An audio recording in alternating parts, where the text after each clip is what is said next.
another podcast with the Three Money Amigos, and we are coming to you as we always do, live. So Mhm. today we're going to have a quick chat about money matters, and one of the three amigos recently has relocated to downtown Baltimore, so they are standing up their new office. So we want to give a big shout out to Attorney Beverly Winstead and congratulations Cha-ching. on the new office space. She's occupied with that, but we're still here for you. And some of you all know me. My name is Brent Simpson. I am the co-founder, along with Leon Noble, of Investing Education Academy. It's a platform that helps people learn how to invest in both real estate, the stock market, cryptocurrency, and other investments. If you're interested in learning, please contact us at www.iea.now. And I am with today, drumroll. Joyce Strunk of Premier Group. We're a CPA firm in the Washington, D.C. area, here to support you in your back office taxes and even right now tax planning needs for 2023. Because believe it or not, we are solidly in the fourth quarter. Probably, what is it, maybe 60-ish days away from Christmas at this point. Yeah. So, And this is pretty cool. We already have a family member showing up. It's Foster. So Foster. he sent this shout out as we get started. But you all are missing one of our amigos, and one of the amigos is attorney Beverly Winstead. She's a tax attorney specializing in tax controversy. So if you have a matter that involves yourself, your business, and the IRS, or any combination of those, you should get in contact with her office at www.irshelpattorneys.com. So we're going to dive in. October 17th is coming up. Some of you all don't know that's the tax deadline. Some of you do. Some of you should know.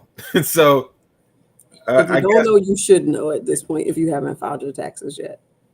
is who is it for? Is it for everybody? Is it for businesses? No, well, it's for everybody at this point who hasn't filed. So October 15th was for C Corps and people who have just a single member LLC that is on their Schedule C and regular individuals. You got a 6-month extension and it's time to pay the piper. And so Monday is the actual deadline for taxes and filing your tax returns. Now, some of you are thinking like, "Oh my gosh, that's less than 6 days away." It is.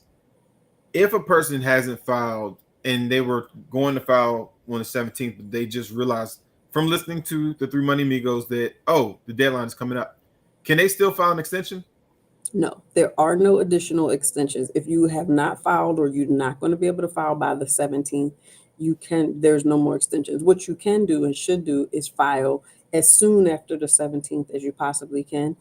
And if you're getting a refund, it's we don't like to say this, is no harm, no foul, because you'll get your refund. There's no penalty if you're getting a refund from them.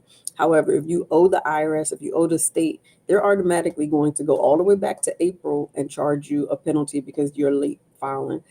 In the case, most of the time for the federal government, you can request a first time penalty abatement and they'll grant it to you as long as you're not a repeat offender. If you're a repeat offender, you have to do what's known as a reasonable cause abatement and write a letter, and it takes a lot. It's a much longer process, and it's not guaranteed. Okay. Now, if you all have been following Three Money Amigos, you would know in September we talked about there was a period where it was forgiveness. I hope you took advantage of that period for those of you Yes. all who hadn't filed your taxes in a couple of years. And if you didn't take advantage, then you need to make sure you subscribe to our podcast so you can get information like this all the time. Now, we talked about October 17th coming up. Now, another piece that some of you all may have been watching, some of you all may not have been watching, is interest rates for homes are starting to creep up. Oh, they are. And as interest rates for homes start to creep up, we have decisions to make as homeowners. Also, real estate investors. Real estate investors, it means that the money will cost more unless you're doing cash purchases to borrow, which means your profit margins go down as you flip these properties, or the longer you hold them, the more money it costs.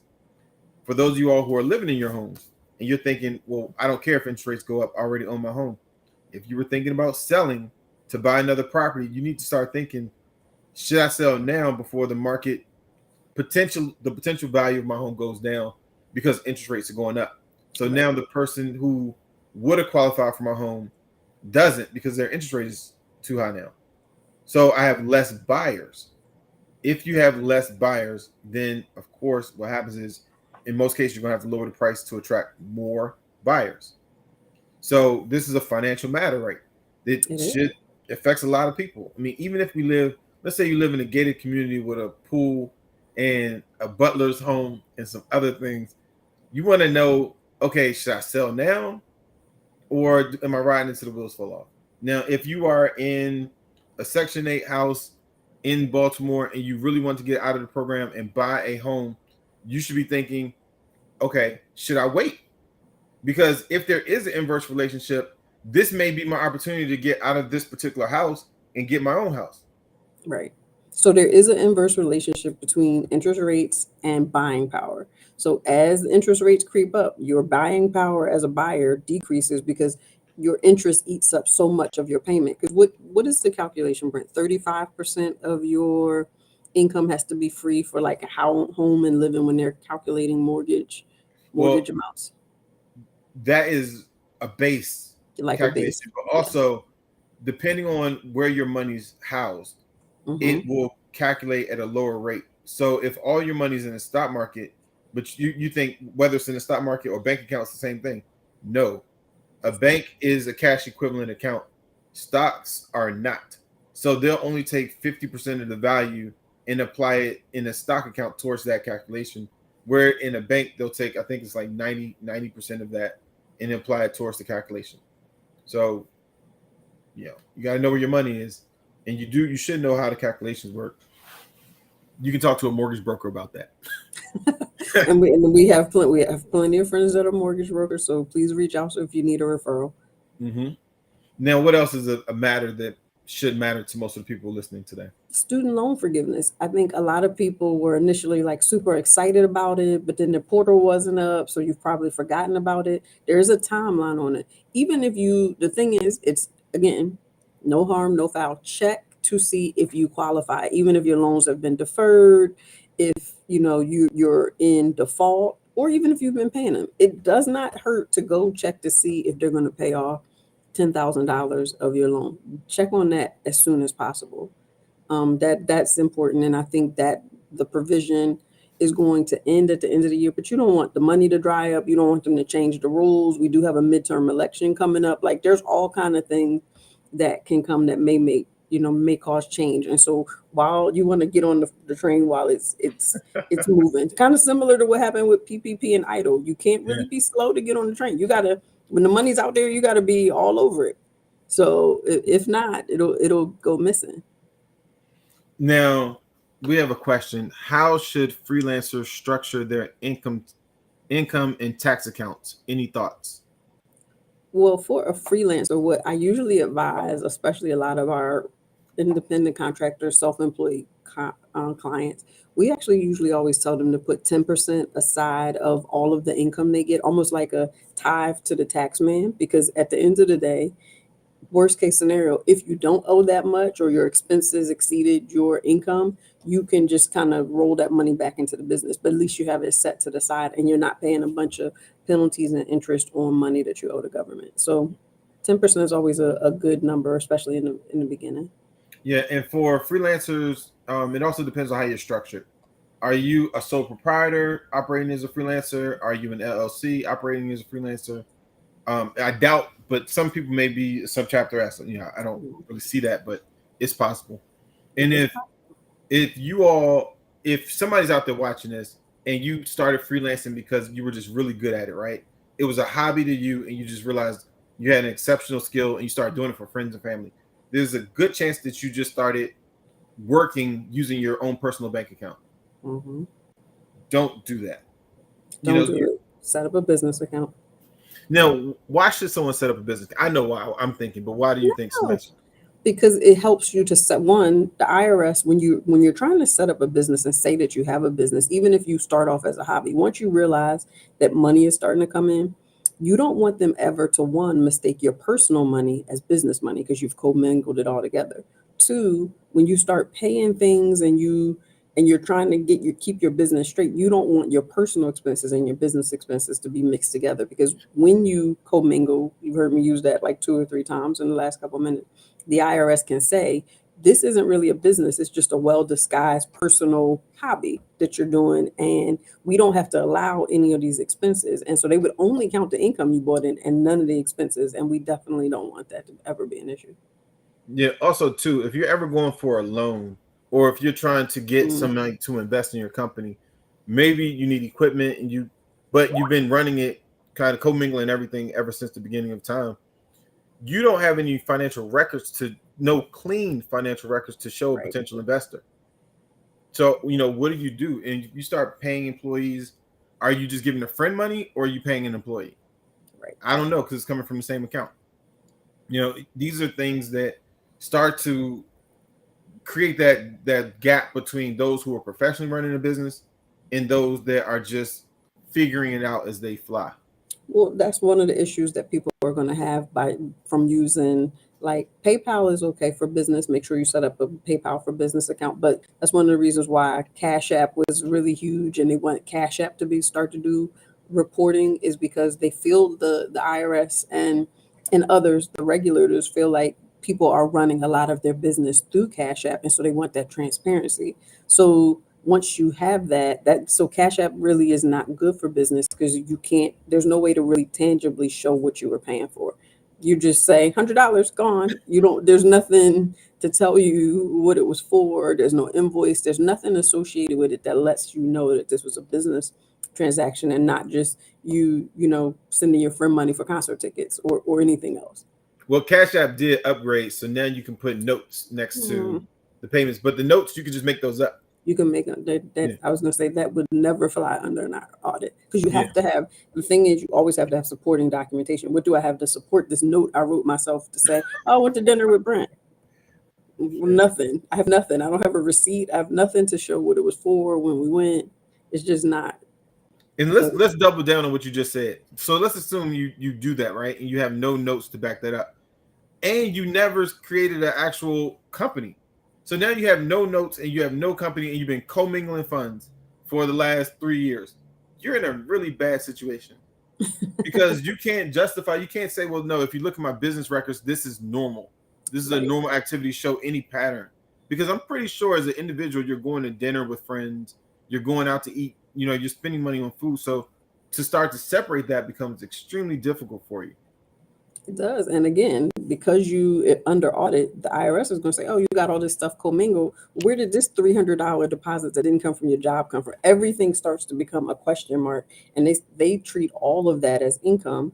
And it just becomes a problem for whoever is under audit. So we don't want you to be in that situation. All right, so let's see if I can read this question correctly. Um, I think I got it. One business account. From there, what percentage do we pay ourselves, pay taxes, pay savings? Oh, good question. So I would say 10% for taxes, 10% for savings.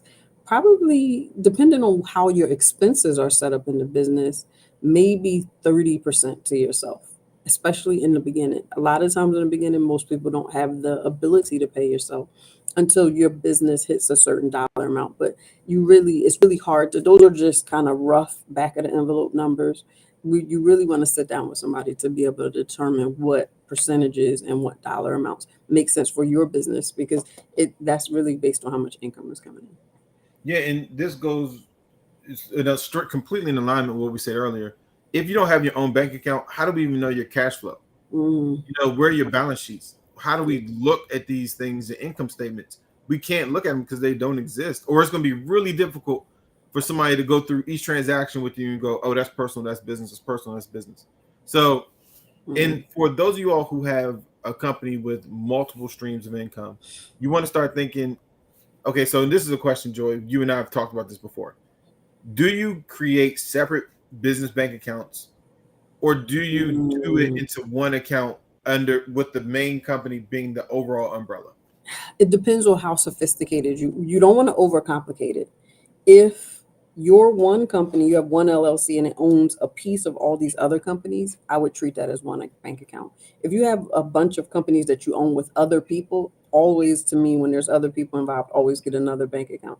If it's just you, it's kind of hit or miss, but I would have more than one, depending on how much activity. So if you're only doing one or two transactions a year, do you need a bank account for that business? Probably not. but I would track it separately so that you can see how each business is doing. That's the other thing. If you just dump it all in, then how do we know which business it's associated with? Yeah. And for any of you all out there thinking, okay, well, how do I do this? You can do what we just said, but then there's also a company called North One. North One is predominantly an online bank. This is not an endorsement for North One. The Three Money Amigos is not endorsing them. No. Do your own research. I'm simply throwing this out there to say they're one of the few online banking systems that I have seen that allows sub accounts. Yeah. So you can set up a primary business account, and then you can have sub accounts, and you can use those sub accounts, to keep separate management of one arm of the business. Yeah, that's not normal anymore. Most banks don't have allow you to have sub accounts anymore, unless there are a few banks that will do it for real estate investors, but those are far and few in between anymore. So yeah, and normally if you're watching and you're a real estate investor, I believe those are set up for people to do special interest LLCs. they are. Yeah. That those are specifically geared towards a property. Yes. And so that's something to think about for all you investors out there. We can go down that road too. But I want to say, for today, this is what we want to do for you all. If you all can fire off some real questions, we can give you some real answers. I know people jump in, and if you're watching the replay, #replay helps. But at the same time, we want to answer your questions during this couple minutes that we have. Mm-hmm. We're here for you if you choose to want to utilize us. Other than that, you can always schedule an appointment. So if you're trying to schedule an appointment with any of the Three Money Amigos, Joy, how can they get in touch with you? Sure, they can go to our website at www.pgs-cpa.com, or they can call us at 301-577-6444. All right. And again, one of the Three Money Amigos, Attorney Beverly Winstead, just recently purchased a new office. Congratulations to her. But if you like to get in touch with her, if you have an issue with the IRS, they specialize in IRS tax controversy and tax issues. Yes, thank you. You can reach her at www.irshelpattorneys.com. And if you're looking to figure out, what, I have plenty of money, I just need to know how to grow it, you can join Investing Education Academy along with myself and my other co-founder, Leon Noble. We'd be happy to have you as a member. The community is 200 plus and growing. So you can reach us at www.ieanow.com. We thank you for the questions. I see it. Thank you for being so insightful. You're welcome. And we're happy to answer questions next Tuesday, 2:00, 2-ish. We'll see you then. Yeah. Have a good day, everyone.